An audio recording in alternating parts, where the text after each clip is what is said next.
భక్తాదులకి సవినయ విన్నపము. ఈరోజు మన ఆశ్రమానికి అతి తక్కువ మంది భజన బృందం వాళ్ళు వచ్చారు. ఎంతమంది వచ్చింటే అంతమందికి ఈరోజు అదృష్టం కలిగింది అని భావిస్తున్నాను. ఎందువల్ల అంటే సత్సంగత్వే నిస్సంగత్వం, నిస్సంగత్వే నిర్మోహత్వం, నిర్మోహత్వే నిశ్చలతత్వం, నిశ్చలతత్వే జీవన్ముక్తి అని ఒక పెద్దలు సత్సంగత్వం గురించి మనకు ఎంతో చెప్పారు. అలాంటి సత్సంగం ఈరోజు ఈ వచ్చిన కొంతమందికే దొరకడానికి అవకాశం ఉంది. మనకు మాత్రమే అదృష్టం ఉంది. ఆ సత్సంగంలో పాల్గొనడానికి ఎస్ఎస్వై టీచర్ శ్రీ రామాంజనేయ గురూజీ గారు వచ్చేశారు. వారిని వచ్చి వేదికను అలంకరించవలసిందిగా కోరుతున్నాను.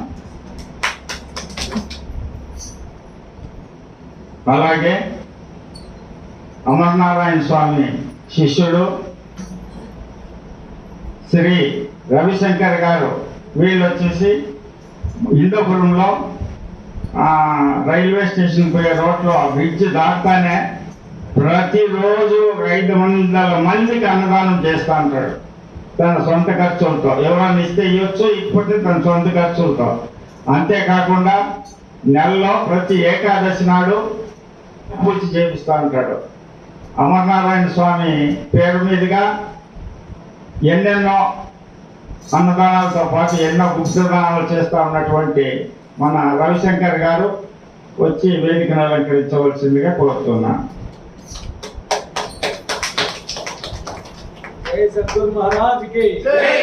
మన రామాంజప స్వామికి ఉప్పులారు అలంకరించవలసిందిగా కోరుతున్నా. పాండురంగప్ప, రవిశంకర్ గారికి మీరు పూలారు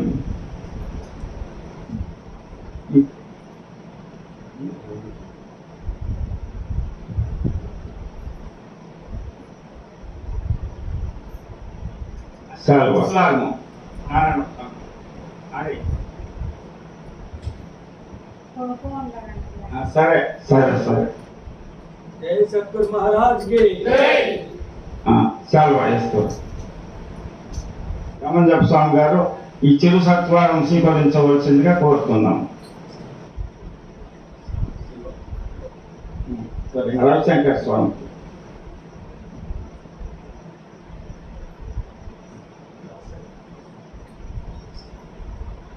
ఈ జన్మ మిక దుర్లభమురా ఓరి సాజన్మ సాకార సద్గురుని గణరా. ఈ జన్మము దుర్లభము, మళ్ళా వస్తుందనే దానికి గ్యారెంటీ లేదంట. ఈ జన్మం ఎట్లాంటిది, మళ్ళా మరో జన్మం వస్తుందనే గ్యారెంటీ లేదు. పునరపి జననం పునరపి మననం జనని జఠరే శయనం ఏ సంసారే బహుదుస్తారే పాయి మురారే కృపయా పారే భజ గోవిందం భజ గోవిందం గోవిందం భజ మూఢమతి అని శంకరాచార్యులు వారు చెప్పారు. పుట్టి సచ్చి పుట్టి సచ్చి పుట్టి సచ్చి అనేదే భవరోగము. ఈ భవరోగంలో మనం మునిగిపోతా ఉన్నాము. ఆ భవరోగం నుంచి తప్పించుకోవాలంటే ఏది మార్గము అని యోచన చేసినప్పుడు అది గురు మార్గము ద్వారా. ఎట్లంటే ఈ ప్రపంచంలో ఏదైతే సముద్రం నుంచి ఆవిరి మేఘమై, మేఘము చినుకై, చినుకు మళ్ళా నీళ్ళై, ఆ నీళ్లు మళ్ళా సముద్రంలోకి కలిసి సముద్రంలో నుంచి ఆవిరై, మేఘమై, చినుకై, నీళ్ళై సముద్రంలోకి ఏ విధంగా అయితే ఆ సైకిల్ అనగా చక్రం నడుస్తూ ఉందో, అఖండ చైతన్యంలో నుంచి జీవిగా ఉద్భవించి మళ్ళా తిరిగా అఖండ చైతన్యంలో కలుస్తూ ఇదొక సైకిల్ నడుస్తూనే ఉంది. పుట్టేది సచ్చేది ఒక సైకిల్, ఆవిరయ్యి మేఘమయ్యి నీళ్ళయి మళ్ళా సముద్రంలో అదొక సైకిల్ కలుస్తూ ఉంది. అటువంటి సైకిల్ చక్రం నడుస్తూ ఉన్నప్పుడు, అదొక సైకిల్ నడిచేటప్పుడు స్వాతివాన్లో స్వాతి నక్షత్రం నాడు చినుకులు పడితే ముత్యపు చిప్పులేకి అది ముత్యం అవుతుంది. మళ్ళా దానికి ఆవిరయ్యేలా మేఘమయ్యేలా నీళ్ళయ్యేలా ఆ సైకిల్ అనగా ఆ చక్రము ఆడుతూ ఆగిపోతుంది. ఈ చక్రం కూడా భవరోగం అనే చక్రము నిజమైన సద్గురువు యొక్క నోట్లోకి వాక్యము మనకి పడి స్థిరమైనప్పుడు ఈ జన్మ ప్రవాహం కూడా ఆగిపోతుంది అని మహాత్ములు చెప్పినారు. కాబట్టి అటువంటి పెద్దల వాక్యం మనం స్వీకరించడము ఎంతో ముదావహము. ఈరోజు అటువంటి మహానుభావులు మన ఆశ్రమానికి ఇచ్చేశారు. వారిలో మన రవిశంకర్ గారు మొదటగా 4 వాక్యాలు అమృతోపదేశం అందించవలసిందిగా కోరుతాం. నాకు జన్మనిచ్చిన తల్లిదండ్రులకు పదార్థం చేసుకుంటూ, నేను నమ్మిన పరమాత్ముడు యతీంద్రుడైనటువంటి యోగి నారాయణ తాతగారి ఆశీస్సులతో గత 14 సంవత్సరాలుగా ఈ సేవలో పునీతులై ఎంతో పల్లెల్లో, ఎందుకంటే ఇప్పుడు మిమ్మల్ని చూస్తే చాలా సంతోషంగా ఉంటుంది. ఎందుకంటే మీ తరం పోతే మళ్ళీ రామాయణవాడు అయితే లేడు, ఇది పక్కా చెప్తాం. ఎందుకంటే నేను 25,000 మంది భజన బృందాలను నా సభ్యత్వంలో పెట్టుకున్నాం. ఇందులో కుల మతాలకు అతీతంగా దాంట్లో ఓన్లీ ఎస్సీ ఎస్టీలే 17,000 చిల్లర మంది ఉన్నారు. మేము ఎక్కడికి వెళ్ళినా వేరే రాష్ట్రాలకు కూడా వెళ్ళి భజన చేస్తుంటాం. వాళ్ళు చూస్తే కూడా వాళ్ళు అంతే అంటారు. ఎందుకంటే మీలాంటి మహానుభావుల నుంచి నాలాంటి వాళ్ళు మీ ధూళిలో, నాదైతే ఏమి గొప్పతనం లేదు, నన్ను పరమాత్ముడు ఎంచుకున్నాడు. ఈ పరమాత్ముడు ఏం చెప్తున్నాడంటే మీలాంటి వాళ్ళందరినీ తీసుకెళ్ళి మిమ్మల్ని చూసి నేను ఎక్కడ పోయినా, మన వసూరులో పోయాను, తెలుగు మహాసభలకు మమ్మల్ని పిలిస్తే 150 మంది భజన చేస్తే ఆ రాష్ట్రంలో ఎక్కడ భజన చేసేవాళ్ళు లేరు. అంటే మనం చేస్తే మన తెలుగు వాళ్ళంతా కలిసి చాలా ఆనందపడ్డారు. ఎందుకంటే ఇంకా అంతో ఇంతో ఉందంటే మన తెలుగు రాష్ట్రాల్లోనే మన హిందూ సాంప్రదాయం కానీ, మన గోపూజలు కానీ, ఇలాంటి స్వామీజీలు కానీ వీళ్ళంతా ఉద్భవమూర్తులుగా ఉన్నారు అంటే దానికి కారణం ఎవరంటే మన హిందూ ధర్మం. ఈ ధర్మం ఇప్పుడు ఎలా పోతుందంటే, స్వామి అన్నాడు, ఇప్పుడు అన్నాడు స్వామి ఏమంటే ఏదైనా కానీ మనం అక్కడికి వెళ్ళకూడదు, మనం ఉండేదాకా జరగాలంటే అది జరిపించడానికి ఆయన నేను ఎవరు కాదు. కానీ ఇది జరపాలంటే మీరు నామ సంకీర్తన ఎంత చేస్తే అంత బలం ఈ యొక్క సంస్థకు కానీ, ఇక్కడ గురువుకు కానీ, గురువు పీఠానికి కానీ ఇది జరుగుతుంది. ఇది సాధారణంగా నేనేదో చేస్తున్నాను, నేనేం చెప్తున్నానంటే ఇవన్నీ మనం చెప్పేది కాదు. కానీ మనల్ని ఎంచుకున్నటువంటి పరమాత్ముడే గురువు. సద్గురువుని నమ్మితే ఏ గురువైనా కానీ కుల మతాలకు అతీతంగా మేము వెళ్తే మాత్రం అది ఎప్పుడు కూడా నన్ను వెన్నంటి తీసుకునే విషయంలో, ఎందుకంటే నేను గత 14 సంవత్సరాలుగా నా భార్య బిడ్డలకు కూడా నేనేం చేయలే, నాకేం ఆస్తులు లేవు. ప్రతిరోజు 20,000 రూపాయలు ఖర్చు పెడతాం. అది ఎక్కడ వస్తుందో కూడా నాకే తెలుసు. నేను ఎవరిని అడగను. నేను నమ్మింది ఎవరిని? కైవారం తాతగారు. తాతగారి యొక్క అంశంలో మనం చేస్తున్నటువంటి పని నా సిద్ధాంతం ఏమి అంటే ఎవరు వస్తారా లేదా అని ఏం చేయను. 1000 మంది కానీ నేనే వండుతా, నేనే పెడతా. నేను సైకిల్ షాప్ పెట్టుకున్నా, నా కొడుకు డాక్టర్, అన్ని ఫ్రీ సీట్లే వస్తున్నాయి. నా కూతురు ఇప్పుడు మన 10th స్టేట్ 4వ ర్యాంక్ వచ్చింది. ఇవన్నీ ఎవరి నుంచి వచ్చాయంటే గురువు యొక్క సంతానం. ఇది నాది కాదు, నా పిల్లలది కాదు. కానీ గురువు అనేవాళ్ళు మనం పట్టినామంటే అక్కడ పెళ్ళాము బిడ్లు అందరినీ వదిలేయండి, గురువు కాళ్ళు పడితే అది ఎప్పుడు కూడా మీకు అందనంత శిఖరానికి తీసుకెళ్లేది మాత్రం గురు పీఠమే. అది ఏ గురువైనా పర్వాలేదు. కానీ అందుకే గురువుల యొక్క సంకల్పం చాలా గొప్పది. చాలా మందికి తెలియదు గురువు అంటే ఏం రా వీళ్ళు భజన చేస్తున్నారులే అనుకుంటారు. ప్రతి గ్రామంలోన ఎస్సీ కాలనీలో ప్రతి ఆదివారం ఒక ఇంటికి భోజనానికి పోతాను మేము భజనలో. కానీ నేను పొలాన్ని ఎక్కడ పనిచేయను, ఏ ఊరైనా పర్వాలేదు. ప్రతి ఆదివారం ఒక్కొక్క విలేజ్కి వెళ్ళి ఎస్సీ కాలనీలో భోజనం తిని వస్తాను. అక్కడే భజనలు చేస్తా. గోవులు పోయొద్దండి అనేసి 182 గ్రామాల్లో గోపూజ చేసాం. అప్పుడు గోపూజకి మా దాంట్లో మినిమం 1000 మంది ఉంటాం. 1000 మందికి భోజనం పెడతాం. ఊళ్ళో అంత భజనలే. అక్కడ మేము ఒకే సిద్ధాంతం పెడతాం. రాజైనా ఎవరైనా కానీ మా చేతిలో వచ్చి భోజనం చేయాల్సిందే. అలాంటి వారు మాత్రమే భజనకి రమ్మంటారు. భజనని అమ్ముకోకుండా నమ్ముకుంటే మన జీవితమే కాదు, మన సత్సంగాలే కాదు, ఇలాంటివి ఇంకా ఉద్భవమూర్తులుగా ప్రతి ఒక్క భజన బృందం కూడా ప్రతి ఒక్క గురువు యొక్క పీఠాన్ని తయారు చేయొచ్చు. అది మాత్రం అది గురువుకే సాధ్యమవుతుంది. కాబట్టి అలాంటి మహనీయులు, ఇలాంటి పెద్దల యొక్క ఆశీర్వాదం ఉంటే ఇది నాదంటూ ఏమీ లేదు. నా పిల్లలకు కూడా ఇదే నేర్పించాను. నేను ప్రతి నెల ఏదో ఒక దేవస్థానంలో వెళ్ళి బాత్రూమ్లు కడిగి రావాలి. ఎందుకంటే పరమాత్మలు ఎంతమంది మహనీయులు, మునులు వీళ్ళంతా వచ్చి ఉంటారు. కాబట్టి అక్కడ వెళ్ళి ఆ పాద ధూళి అనేది మనం కడిగితే వాళ్ళ యొక్క జీవనం అంటే వారి యొక్క ఆశీర్వాదం మన పిల్లలకు ఉంటుంది. నామూసి లేకుండా చేసినప్పుడే అది నేను అనేది లేకుండా చేయాలా అనే ఉద్దేశంతోనే ఇలా కార్యక్రమాలు చేస్తూ ఇప్పుడు 20 చోట్ల నీళ్లు పెడతాం ప్రతి సంవత్సరం. ఎక్కడైనా ఆఫీసుల్లో పోటీ మన ట్యాంక్ ఉంటుంది, అక్కడ కైవాల దగ్గర ఫోటో ఉంటుంది. దానికి కూడా నేను ఎవరి దగ్గరికి కలెక్షన్లో పోను. పరమాత్మని ఎవడే చెప్తా, నేను నమ్మినా నువ్వేమన్నా చెయ్యి. అదేవిధంగా ఇంకొక విషయం ఏమంటే 3 సంవత్సరాల కింద నేను నా ప్రాణం తీసుకోవాలని నేనే అనుకుంటున్నాను.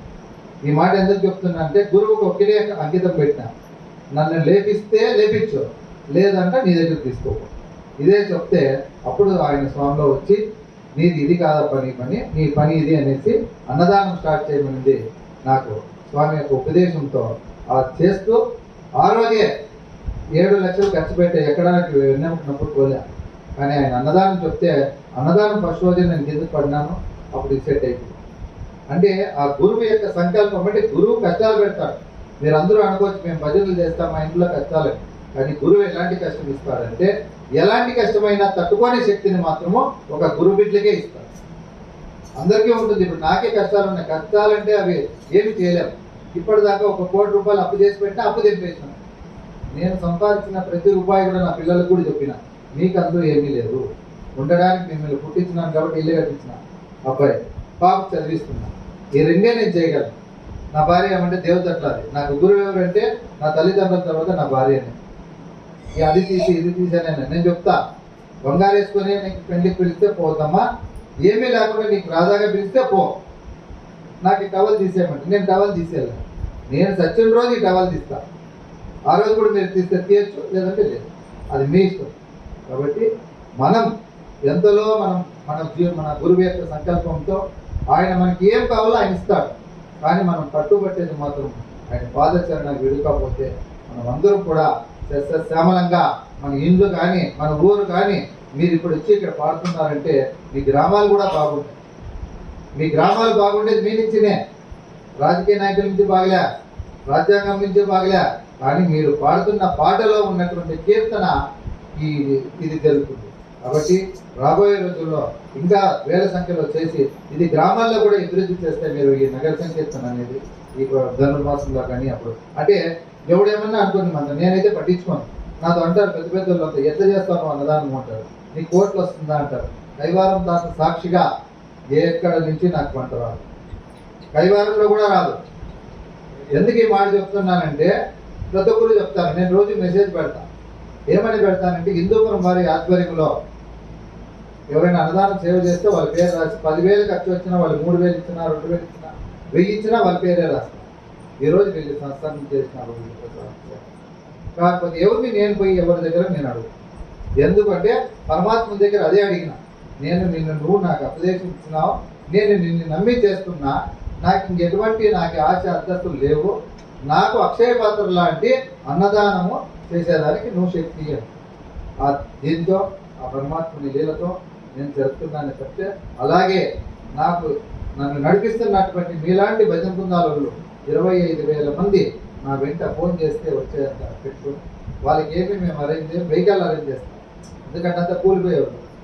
అలాంటి వాళ్ళు ఈరోజు ఎస్సీ ఎస్టీ కాలనీలో చదువులు లేవు, కానీ వాళ్ళు పాటలు పాడేదానికి ఎందుకు ఎంచుకున్నాడు పరమాత్ముడు అంటే ఈ కులమతాలు దూరం చేసేదానికే. పరమాత్ముడు వాళ్ళకి చదువు సంధ్య లేకుండా కూడా మనం చెబితేనే దాన్ని ఒక పట్టుకునే శక్తిని ఆ గురువు వాళ్ళలో ఉండి నడిపిస్తున్నాడని మాత్రం మేము పూర్తిగా నమ్ముతాం.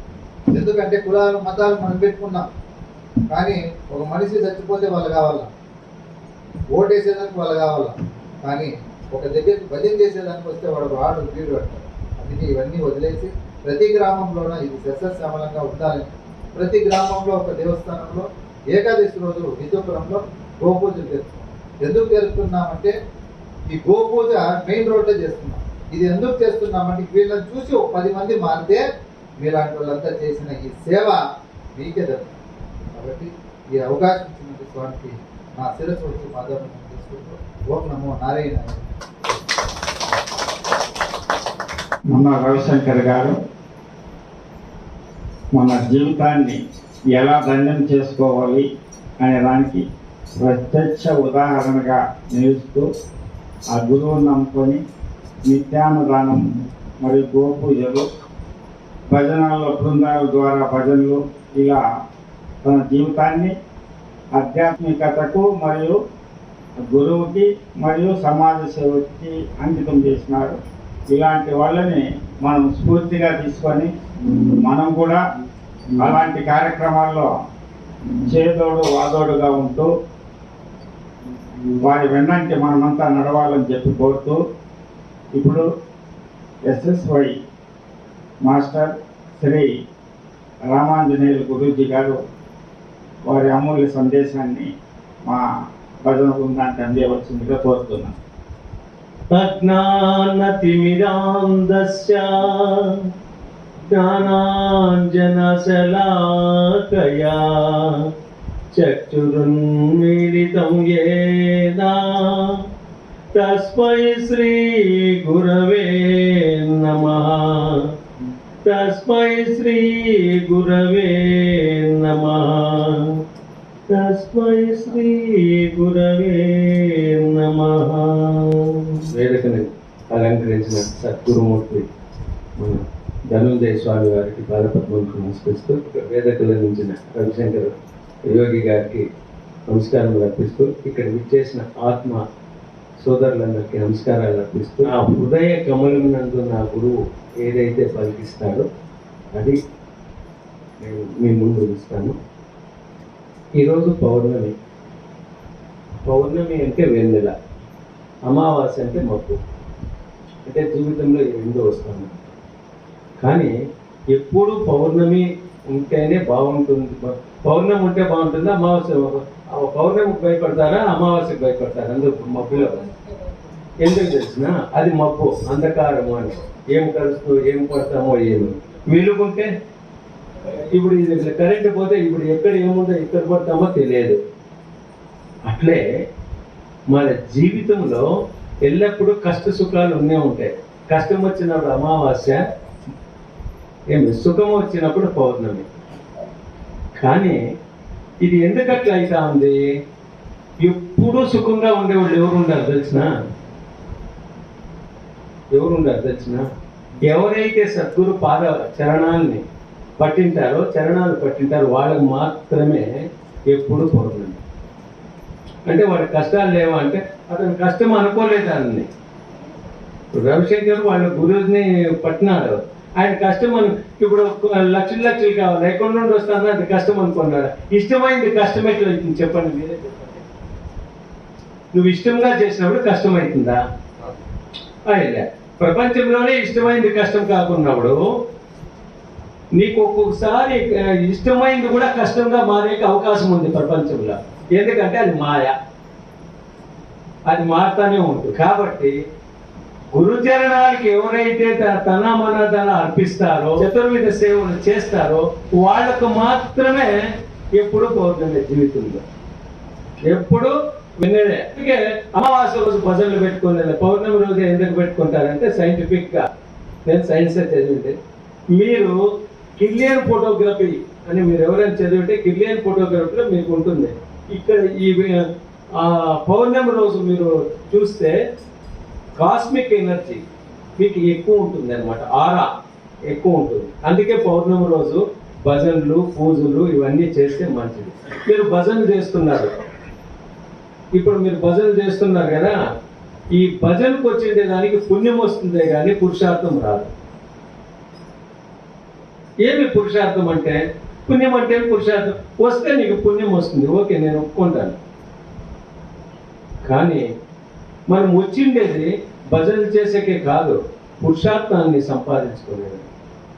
84 లక్షల జీవరాశులు, క్రిమి కీటకాదులు, పశువులు, పక్షాదులు, జంతువులు, జలచరాలు, మనుషుల్లో పుట్టి అన్నిట్లోనే పుట్టి లాస్ట్ ఛాన్స్ ఫర్ యూ అని భగవంతుడు అన్నిట్లోనే ఏదో పుణ్యమరంతో చేసి వచ్చిన దానికి మనిషి జన్మ లాస్ట్ ఇచ్చేసినాడు మనకి. ఇస్తే ఇప్పుడు ఈ జన్మని మనము మళ్ళీ, మీరు పరమపద సోపాన పట్టం బారాలు ఆట ఆడతారు చూడండి, ఒకటి పాముది అరకాసురుడు, చూసినారు? అది ఎప్పుడైనా ఆడినారా? శివరాత్రి రోజు ఆడింటారు మీరు. ఓ పాము పట్ట వస్తుంది, మీరు ఆ భారాలు వేస్తా ఉంటే లాస్ట్లో అరకాసురుడి దగ్గరికి పోతే ఆడు మింగితే మళ్ళీ లాస్ట్ తోపు దగ్గరికి వస్తారు.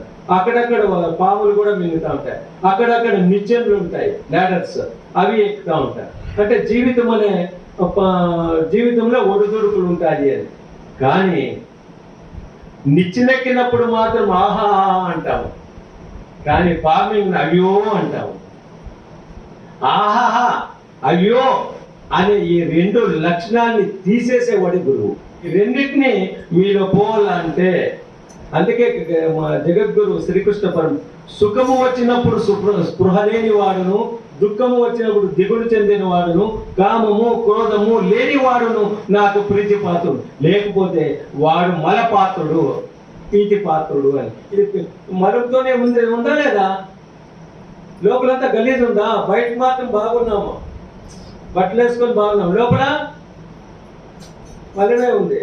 కానీ నీవు ఎప్పుడైతే సద్గురువు యొక్క చరణాన్ని నీవు విశ్వసిస్తావో, నమ్మొద్దో, నమ్మితే దుమ్మే. దేవుణ్ణి నమ్మినా దుమ్మే, గురువుని నమ్మినా దుమ్మే. నువ్వు దేవుణ్ణి విశ్వసించు.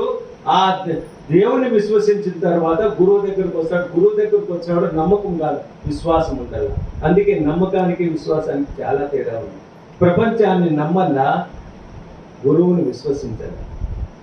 ఏంటంటే నమ్మిస్తే నమ్మకారం చేసే కావాల్సింది, విశ్వసిస్తే విశ్వమే నీ వశమైతుంది. అందుకే విశ్వాసానికి చాలా మంది నమ్మకం ఉండాలా అంటారు. ఉంది ప్రపంచం మీద. ఇవన్నీ ఎప్పుడైనా ఇడిచిపెట్టిపోయేదే. కొడుకులు కానీ కూతుర్లు కానీ ఆస్తులు కానీ అంతస్తులు కానీ అన్నీ తీసుకుపోయి వదిలేసేది. ఒకసారి బతికినట్లే ధర్మేస్తారు కొడుకులు వీళ్ళంతా. నిజమా లేదా? మోసం చేసేవాళ్ళు లేరా మన జనాల్లో నమ్మిన దానికి? అదే నువ్వు భగవంతుడిని నమ్మితే నీకు ఆటోమేటిక్గా ఆయన నీ ఇంట జంట వెంట ఉంటాడు. ఎప్పుడు ఉంటాడు? అప్పుడే తెలిసిపోతుంది ఆయన మోసం చేస్తా ఉన్నాడా లేదా అని. ఎప్పుడు తెలుస్తుంది చెప్పండి? ఇప్పుడే చెప్తా. నమ్మకం ఉన్నవాడు తెలుస్తుందా, విశ్వాసం ఉన్నవాడు తెలుస్తుందా? మీకు తెలిసిపోతుంది. ఇది జరుగుతూ ఉండేది మోసము. అప్రమత్తగా హెచ్చరిస్తాడు. ఎప్పుడు నీవు కొలిచే దేవుని మీద కానీ నీవు పూజించే గురువు మీద కూడా విశ్వాసం ఉన్నవాడు, నమ్మకం ఉన్నవాడు కాదు. అందుకే మీకు అన్ని జీవితాలన్నీ, మన జీవితాలన్నీ అప్ అండ్ డౌన్ అవుతూ ఉంటాయి. ఎందుకు తెలుసా? నమ్మిండేదాన్ని. ఏదో మా ధనంజయ స్వామి దగ్గరికి పోతే కొంత భజన చేస్తే పుణ్యము వస్తుంది అని. కానీ ధనంజయ స్వామి దగ్గరికి భజన కాదు రావాల్సింది, పుణ్యముకి. ఆయన పాద చరణాలు పెడితే ఆయన నువ్వు పుట్టకుండా మరల జన్మ ఎత్తకుండా మార్గము కనిపెట్టు అంటాడు. వచ్చిన దానికే కదా ఈ బాధలన్నీ, రోగాలు, రొంపులు, కొడుకులు, కూతుర్లు, వీళ్ళంతా. రోగం వచ్చినప్పుడు తెలుస్తుంది, వద్దపా ఈ జన్మ అనిపిస్తుంది.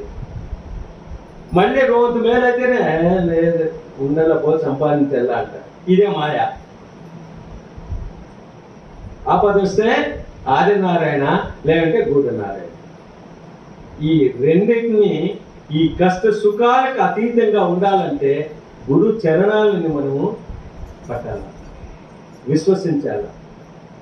చరణాలు అంటే పాదాలే కాదు, ఆయన యొక్క వాక్కులను విశ్వసించి ఆయన ఏమి చెప్తాడు దాన్ని నడిచినప్పుడు మాత్రమే మన జీవితము ధన్యమైతుంది. అందుకే మీరు భజన చేస్తున్నారు. భజన అంటే ఏమి? భజన అంటే ఏమి? ఇందు పొద్దున్నే వరకు మీరు మీ ఇంట్లో ఉన్నారా? మీ కుటుంబాల్లో ఎప్పుడు వచ్చినారు మీరు ఇక్కడికి? సాయంత్రం వచ్చినారు.